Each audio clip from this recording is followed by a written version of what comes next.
Hey everybody, and welcome back to One Way Heroics. This is not the Plus edition, rather than it's just the base one. I thought I shut down that playthrough quite some time ago, but I'm coming back to it to tackle I guess, ending I haven't actually gotten yet. All the playthroughs I've done, which is the End of the World campaign. And just because I know I'm going to have issues trying to get this, I'm doing it on the afternoon stroll difficulty, just for my own sakes. And of course, I'm using my favorite class, the pirate, the masked one, of course. But I think I was told before that it wasn't actually a mask, rather it's like some kind of creature. I forget at the moment, but nonetheless, I just like to think of it as one of those masks that you would see. For example, in Assassin's Creed 2, I think like the doctors, they had those masks on, which was, I guess, suitable for the times. But that's the way I tend to look at it at first thought, or first sight, I should say. But for the End of the World ending, you'd have to complete 2,000 kilometers, which is kind of a tall order to ask for, especially here. But somehow I managed to do it, nonetheless. And all that it took was, running through the whole thing without any commentary first off, and then providing the post-commentary afterwards. That way I just don't keep on, having to re-record this over and over again should the run not go my way. And, yeah, pretty much, for the most part, starting as the pirate, some things you don't count on at all during this whole thing is actually getting fellow NPCs to help you, or you can't recruit anybody, because you start out with a -2 charisma rating, so good luck getting anyone to join your party, unless you want to spend some points, or ability points, or whatever you call them, invest them into raising it, which would be at least 3 you'd have to use up, which is a waste. But for the most part, I pretty much went along with this with the thought of, you're not going to be actually recruiting anybody. So I think I've dwelled on that long enough. Some of the challenges I found with this particular playthrough was, at the beginning and the midway point, not too bad. The Demon Lord versus the pirate, in terms of agility, the Demon Lord usually always wins out. So that was a big issue whenever you had to encounter that guy. His agility was always better than yours, so running away, you always tended to take a lot more hits, more often than not. And if you had a group of other creatures following you, then it was very dicey whether you would survive the encounter. But as you go on, the pirate, believe it or not, actually does gain enough agility where he can outrun the Demon Lord. But as you've seen before earlier in this playthrough, when I went to the Dimensional Vault, an item I did pick up was the buddy tablets. Because, in addition to the teleport pills, another safeguard that you could use against the Demon Lord would be the buddy tablets, or any creature for that matter. So, if you find yourself out of, teleport pills, then buddy tablet's the next best thing.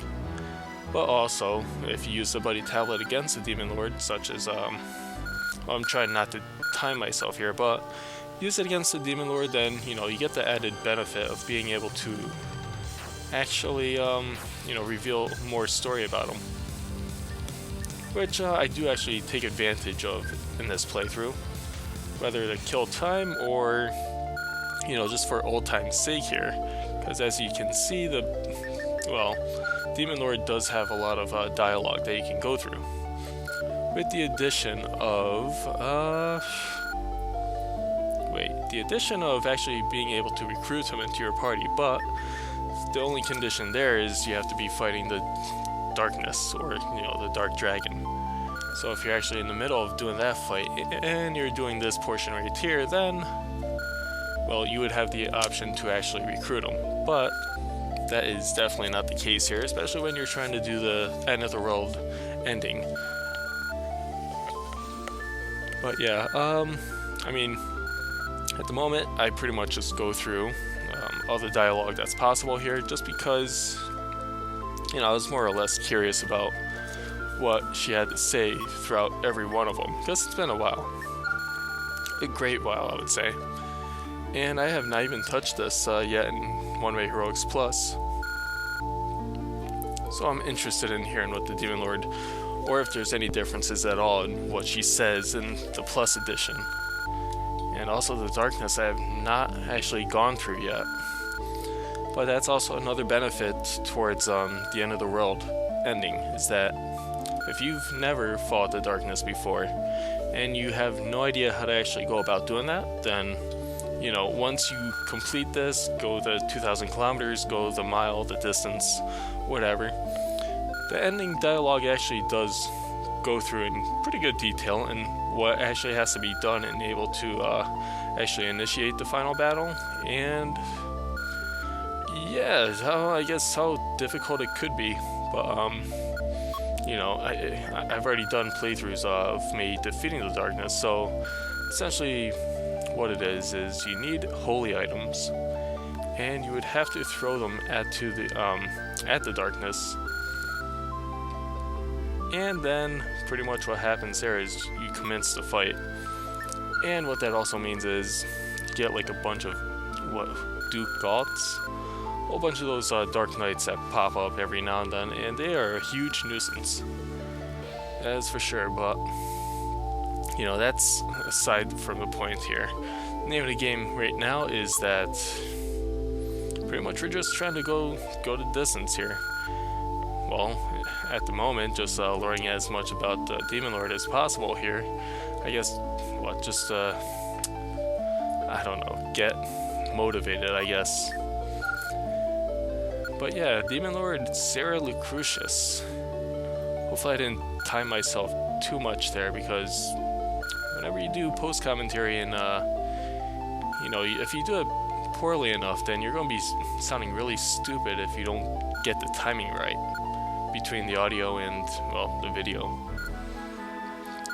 But the annoying thing is, once you use the buddy tablets on the Demon Lord, I would have expected that, okay, you do it the first time, then you really don't have to worry about her ever again throughout the playthrough, which would make the whole thing a lot easier. But that's definitely not the case. She keeps coming back regardless, and besides the dialogue that you get and the extra story that you get, using the buddy tablet's kind of useless.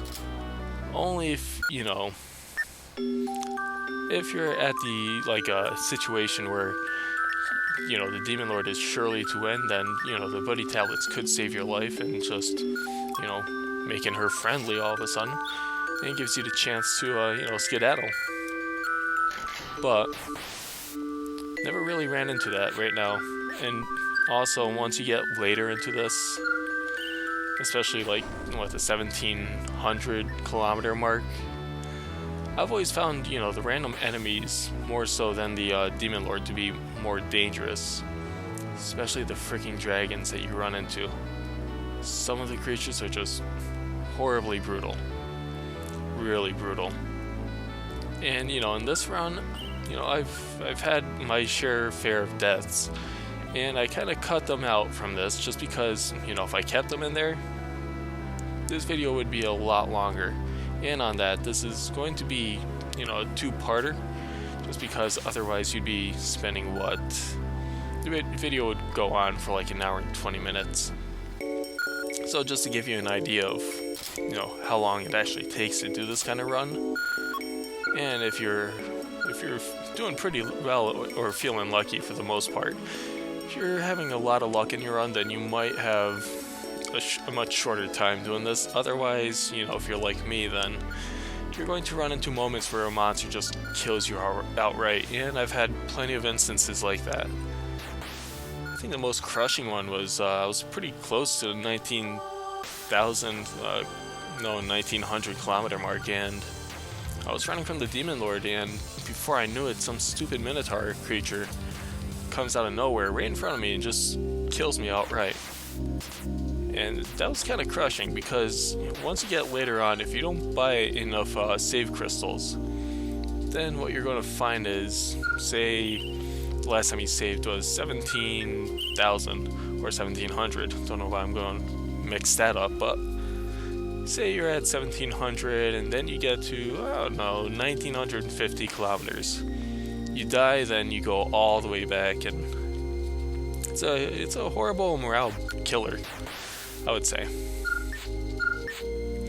So I would say for the early and mid game for this, well, besides having the pirate's really effective battle axe at his disposal, just be sure you're always picking up healing herbs, vial of healings, have plenty of those in stock, because more or less those will keep you going for quite some time. And also try and build up a nice stash of silver, so when you get to the save attendant, buy as many save crystals as possible, because that's also going to be a huge luxury to you throughout this run, is being able to save wherever you are, because, well, just because it's 2,000 kilometers you're going, say you die, then you have to, you start all over again from whatever was the last location that you're saved at, and that means you've just pretty much lost a lot of time there. So, save crystals is just a nice way of, trying to reduce that as much as possible.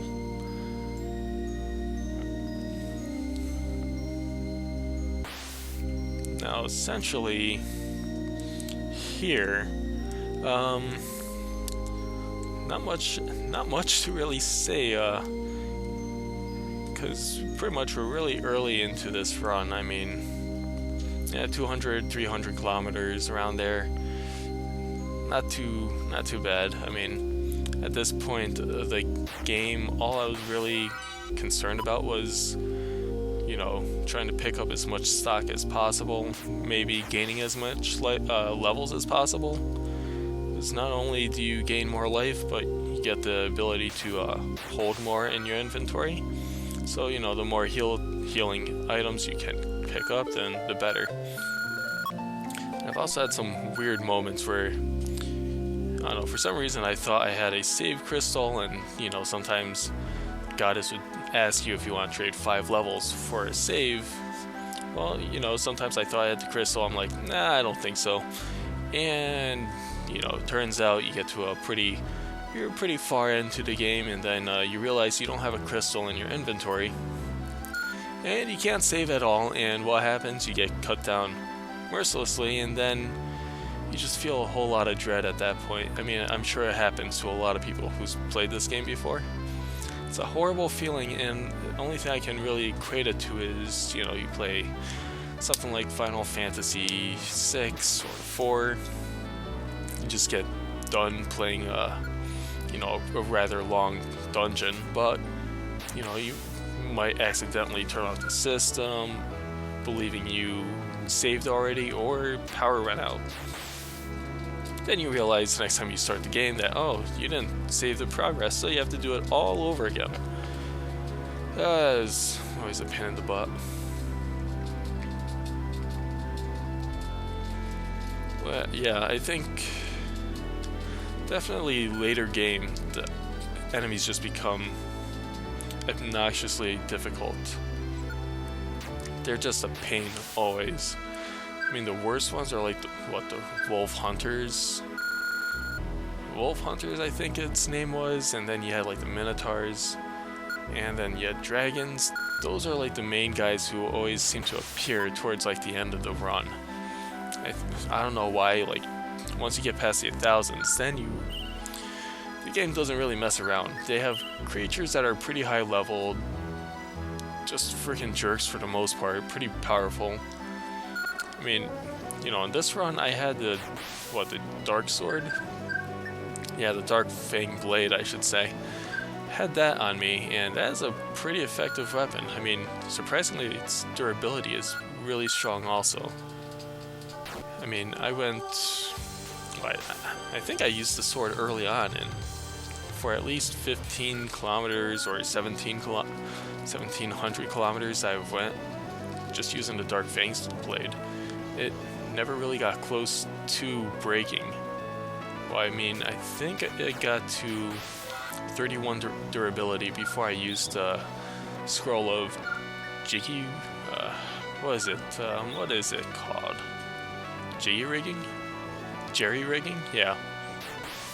Don't know why I forgot that term all of a sudden, but use the Scroll of Jerry-rigging to restore the durability on everything you have equipped to max, but they become less durable, or at least they're more susceptible to you know, breaking easily, and that its durability gets drained rather quickly. But it's good though if you're in the final stretch, then you know, at least it ensures that you do keep your best weapons towards the end of the game. Especially the Dark Fang blade, I cannot recommend that sword anymore. I mean, 200 it starts at, has a 30 power rating, but the only catch is you actually have to beat the Dark Dragon to actually obtain that, or other various equipment pieces that you could pick up. It's always, I think, a lottery in what you actually do obtain. Although I think you do get the sword first, but I don't know, I've only beaten the Dark Dragon a good couple times, so no authority on saying how the drops actually work for it. But I do know I got the Dark Fang blade first when I did defeat it. Then the next time maybe it was a shield, I think. Something along that line of that. And always when you're playing through this, if an enemy drops anything like herbs or anything, just, you know, if you don't have the space for it, just always choose to eat it. Just because it does, you know, herbs for the most part do tack on at least 10 energy at the least, maybe 5, but you know, it's better than just discarding it.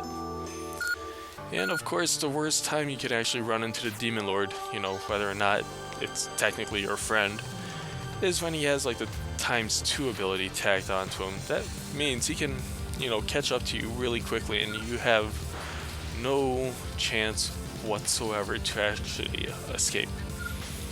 So awakenings are always your best friend, but sometimes it's just not, doesn't work to your advantage, especially teleport pills I found in this run.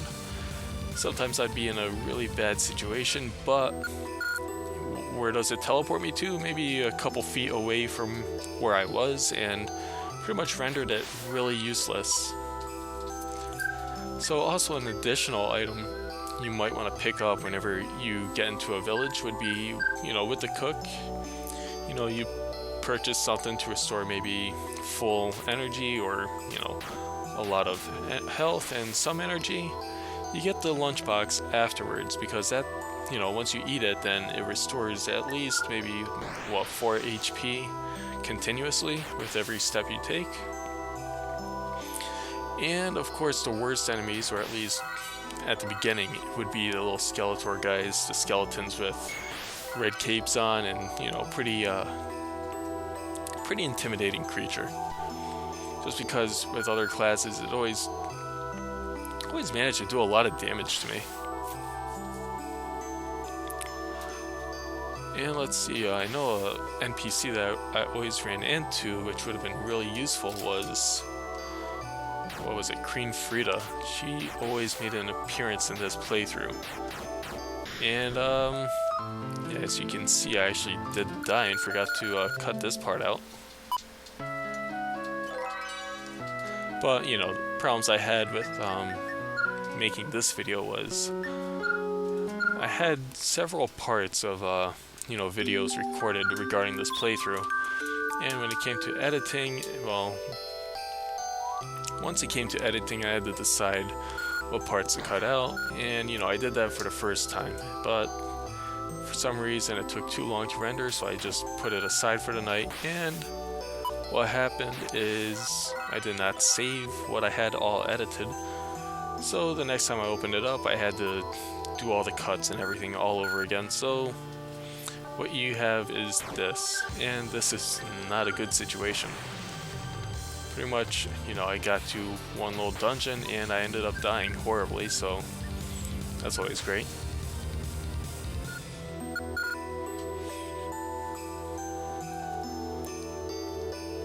But yeah, so yeah, at this point this is just backtracking for the most part. Died and have to make up all the distance that I lost from the previous run. All thanks to my curiosity of going into a dungeon that was sure to end in failure. No surprise there. But yeah, you ever choose to do the end of the world ending, I hope you have a lot of time because it's gonna use quite a bit of it. And you know, I would commentate on what's currently happening here, but just due to syncing up both the video and the audio, you know, I kind of refrain from doing so. But I'm just going to go off on a limb here and say, you know, currently saving up here, and I really neglected to actually buy the save crystals, even though I said to do so.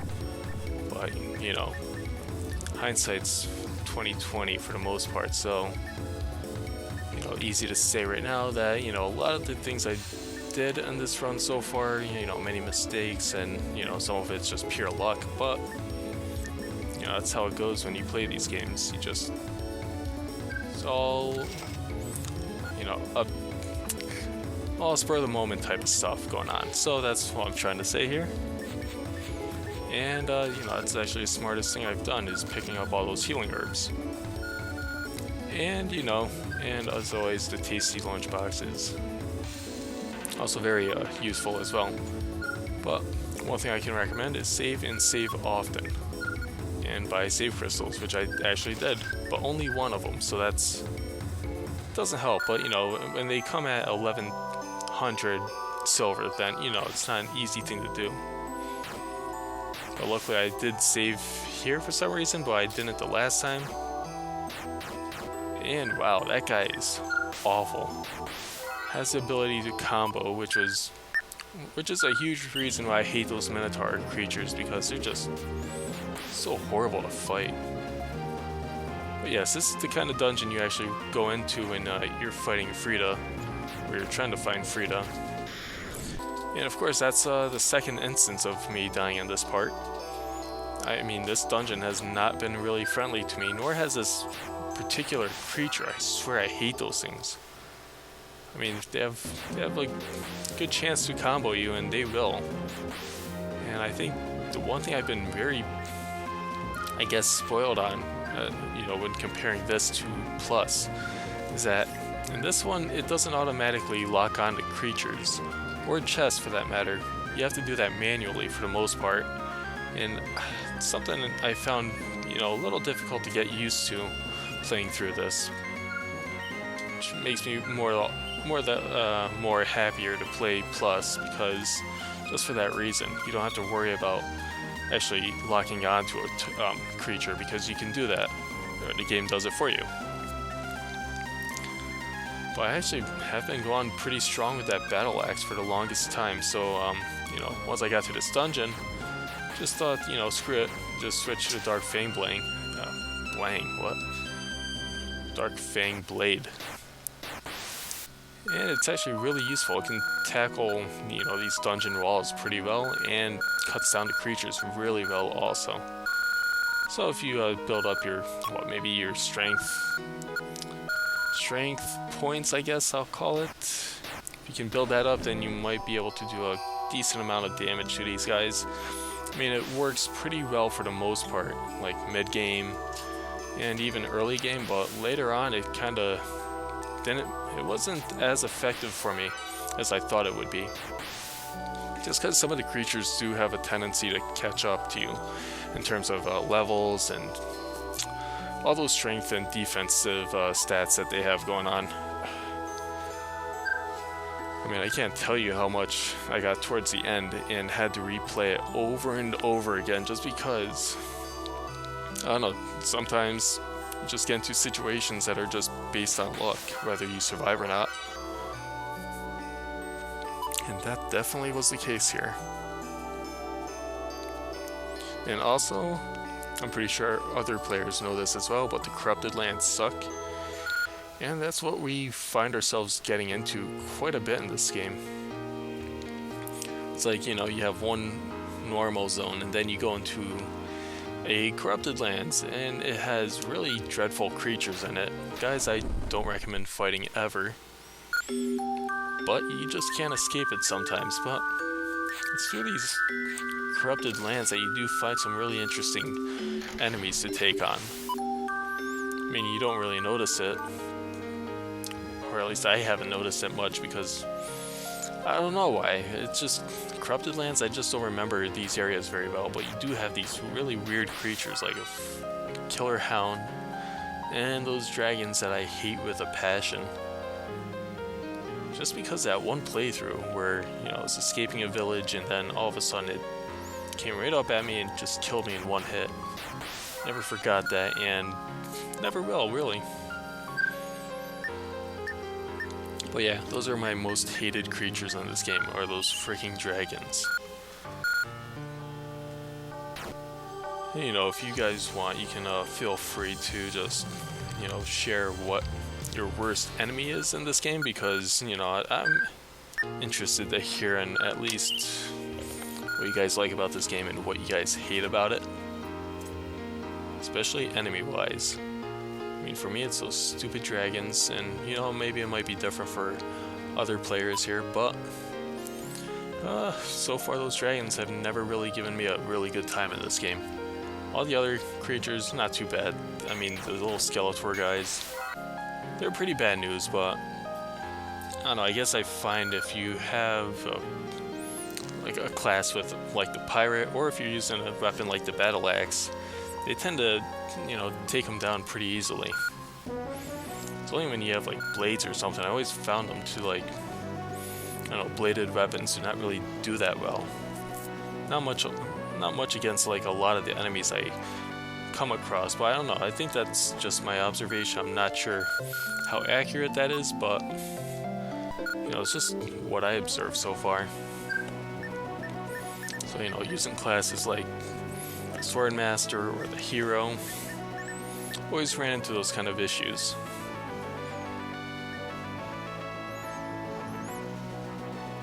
Let's see, so far in this video at least, we got a good 13-ish minutes left to go, and that's only the halfway point of this run through. Hopefully you're enjoying what you're seeing so far.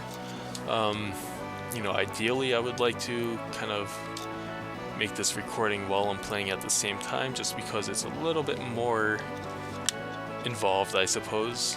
You know, I'm more involved in the action, and I do see or react to more easily to what's going on at the moment. And it's a lot easier to sync up with the audio and video because the program I use does that automatically for me. Unlike now, I actually have to kind of, you know, depend on luck to make that happen. Luck and, you know, yeah, stupid luck, that's all I'm going to say about it. And my best friend is Chef, because those guys are perfect for energy, and the lunch boxes, whatever. But those things are really useful, and Elzite bombs, huh. Would be useful, but I'm pretty bad, surprisingly, at using them effectively. If anything, I always have a tendency to just use them incorrectly and kill myself in the process. Nothing new here, but seriously, it happens to me quite a bit. And even in, the Plus edition, there's it's like a scroll that you can use that's kind of like a self-destruct item, and yeah, I wasn't sure what it did first couple of times I did it, and yes, I did say first couple times because I just don't learn, but when I did use them, I ended up doing like 200 plus damage to myself. And thus was a very embarrassing way to die in a run. Not something I'm proud of, but you know what, those are growing pains for you. But something I did notice when I was doing this run is that Dark Dragon Fang, well, Dark Fang Blade, it has such a weird sound to it, but the Dark Fang Blade does really solid damage. I've found it to do at least 600 on some enemies, which was pretty cool to see, but yeah. And also something, I think equipment that I like to use besides the Dark Fang Blade was to make sure that, you know, the armor well, that's a given to make sure it's good, but an accessory piece you might want to consider for the late game would be a pretty solid shield.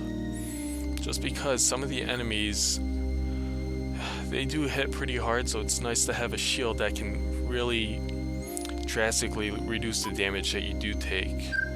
Otherwise, it's pretty much like a difference of, whether you're taking 100% of the damage or if you're taking maybe 50% of what they could deal to you. It really plays a huge, huge difference here.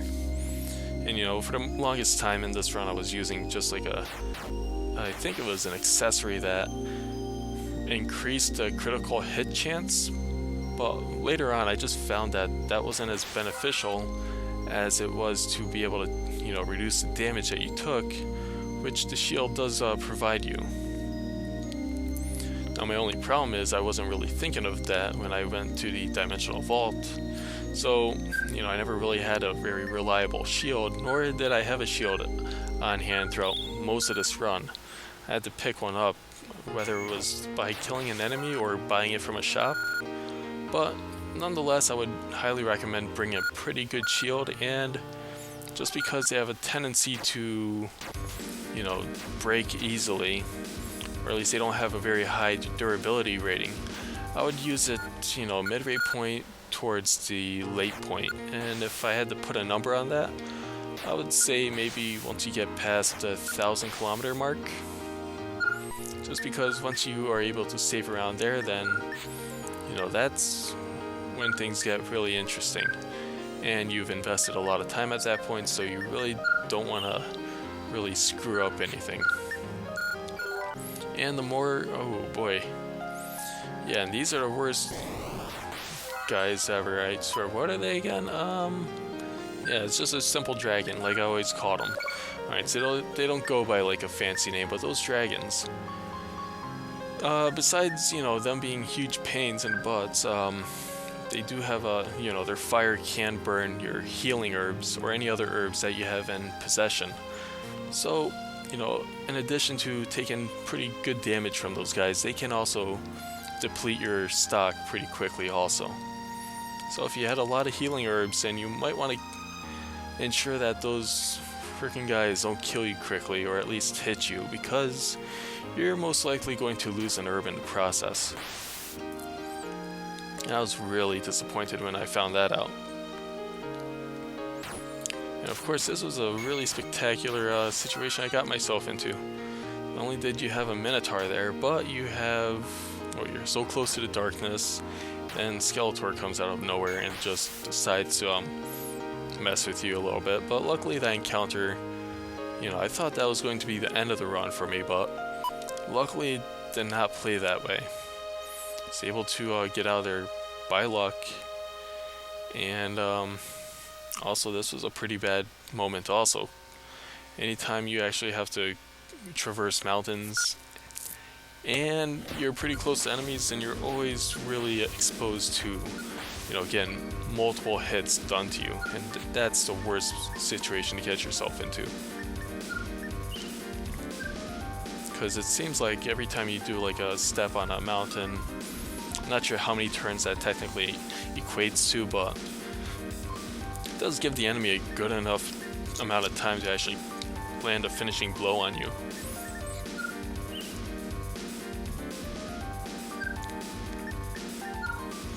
And of course, whenever you run into a nice little scroll, such as whether it's an armoring or swordplay or an area map, you might want to use them on the spot. Especially if you have a weapon like the Dark Fang Blade. The more stats you can actually put on there, then definitely the better. And of course, here's the Troll Village, which, I was kind of really looking forward to, because I really wanted to save at this point. Because we're at 798, almost to the 1,000-kilometer mark, but of course it's just full of a bunch of skeletons, and it's such a troll move. I was a very unhappy panda there. But you did get a Key of Seals, so next time we run into a presence of a holy item, we might get a chance to get something good. That's also something I haven't done in Plus also, just to throw that out there. Could really use a holy item so I can try out and take out the Dark Dragon there, but it's not going to happen. You know, I can always try and go for this run on Plus and see if it differs in any way. I mean, so far, probably might just be the same old type of thing, but nonetheless. But yeah, I'm so thankful that that version has like automatic lock on to enemies or anything for that matter, just because it makes life so much easier. It's like the one thing I praise the most about that is the fact that it just locks on to everything for you. And of course, a nice unicorn, they could provide some pretty good experience and maybe some good items that could be worth something. But you know, if you don't want to, you know, get on the bad side of the Jade Forest group, then you might want to leave them alone. That includes otters and some of the other furry woodland creatures.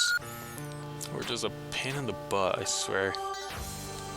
It's like the hugest temptation in this game is just, you know, this innocent little creature can provide so much money, but you do that, then you're going to get on some people's bad sides. And if you do kill the Jade Forest member, then that means you're just building infamy for yourself, and that means you can't use the villages anymore. And it would, for the most part, render your whole end of the world playthrough pretty much impossible to finish. Just because having the ability to save is perhaps one of the most valuable things you can have in this playthrough. And some force abilities I should say, are pretty vital, or at least really useful towards the end game. Because there's one, if you run into one of the NPCs that offers you force skills, I think there are usually 3. There's like detection and 2 other ones like force fire, and another one I forget at the moment, but there's a force ability called, well, detection, and it's really useful actually. Really useful for pointing out where monsters' whereabouts are, so you can plan accordingly which direction you want to go in, and you know which way is going to ultimately save your life for the most part. Because I've had many instances where without detection you end up running into a huge group of enemies and then your whole run is done, kaput. But with that force ability, you save yourselves a lot of headaches and able to bypass danger. Especially later on in the game, because you go into Corrupted Lands quite a bit. And I think that was the final area that I was in before I did ultimately complete this playthrough, was the Corrupted Lands. And they went all out when it came to making my life very inconvenient during that run. Horribly inconvenient.